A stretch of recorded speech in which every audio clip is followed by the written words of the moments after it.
Happy Tuesday to all my YouTubers and all my Facebook fam. This is your girl PJ as usual in traffic. And we are in our usual fashion. Sun ablaze. Giving thanks for life, for health, for strength, for all good, great, beautiful and wonderful things. We had a slight downpour of showers early this morning in Kingston. I heard there was a lot of rain yesterday in Moby. So I hope all the persons that are still in recovery mode post Melissa, they have the necessary infrastructure to secure their dwellings in this inclement weather. So our prayers are still with you. So let's just move into the schools that were featured. Oh, the sun, Jesus. The schools that were featured in last night's airing of Schools Challenge Quiz. And the schools that were featured were Cornwall College, straight out of the West. And they went up against Excelsior High. Of course, you know, Excelsior has quite a history of doing exceptionally well in the sporting arena as well as champs. So when I said sporting arena, I'm talking football and athletics. So the team that was presented last night, them full of potential, but them not quite cut it, but them have enough potential. Let me put it out there. Cornwall College already has a standard by itself. They already have quite a reputation in terms of their Schools Challenge Quiz team. They always produce an exceptionally bright crop.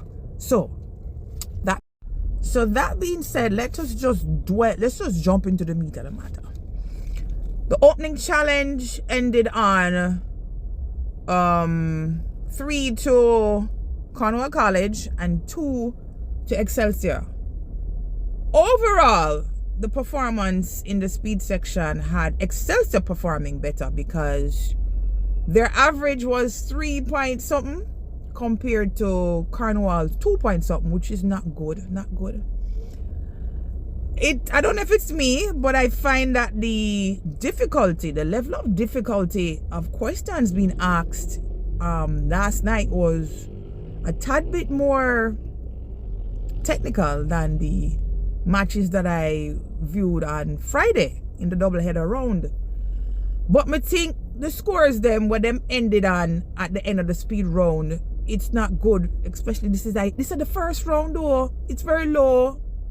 They both tied on 12-12 at the end of the speed section.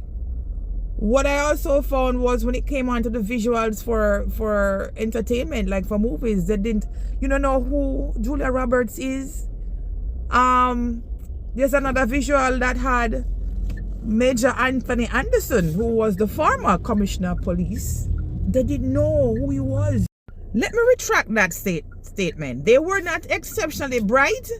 They were bright in their own little realm, but they have potential. They have the good foundation to become a brilliant team. And I am talking both sets of teams. Because I remember the team last year for Cornwall, exceptionally and bright. And I remember, they were ousted last year out of a technicality that took place between themselves and Jamaica College. And while I was quite, I really feel it for them. Because I remember them, they queried it and I don't know what it was done in trying to reverse I'm trying to remember the nature of what happened that caused that that fallout last year. But anyway, needless to say, the Cornwall team that's here now, I don't think you're gonna even reach the quarterfinals, to be honest. I saw one of the young men that was on the team last year, that little one, but we don't have potential. It's a strong potential team, but they're on par, and it's really a pleasure to see Excelsior standard risen, because I know the seeding would have had Cornwall at a lower seeding than Excelsior. But Excelsior step up them game, so I was very impressed in the caliber of the team that I witnessed on the viewing. There's a young miss on the team as well. Very vivacious, very quick on the draw. She's sharp. She's sharp. But with much training, she can do way better. Way better. So hopefully I'll see her again next season.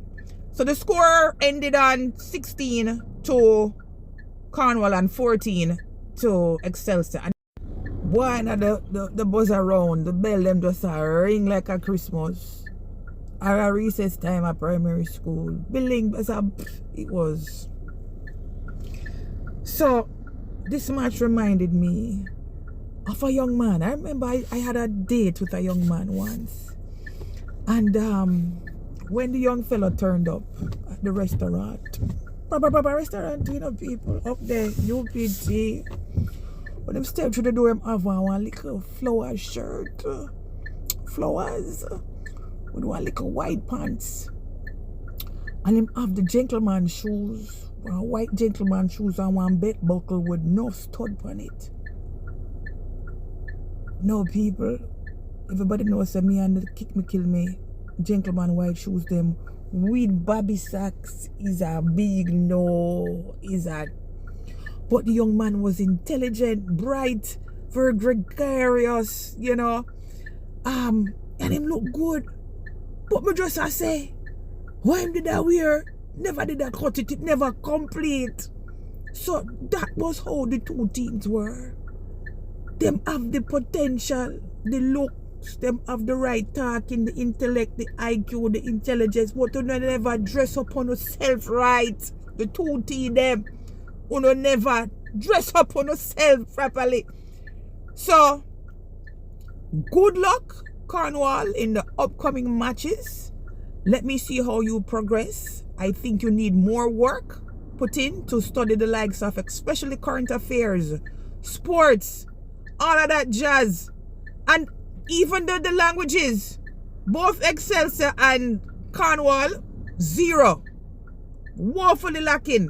As a matter of fact, when they start the Spanish question, the Excelsior, they say next. Work on the weak areas. And Excelsior, let's hope you can come back. Let's hope you can come back. Yeah. So on that note, guys, I'll see you all in the morning. Toodles!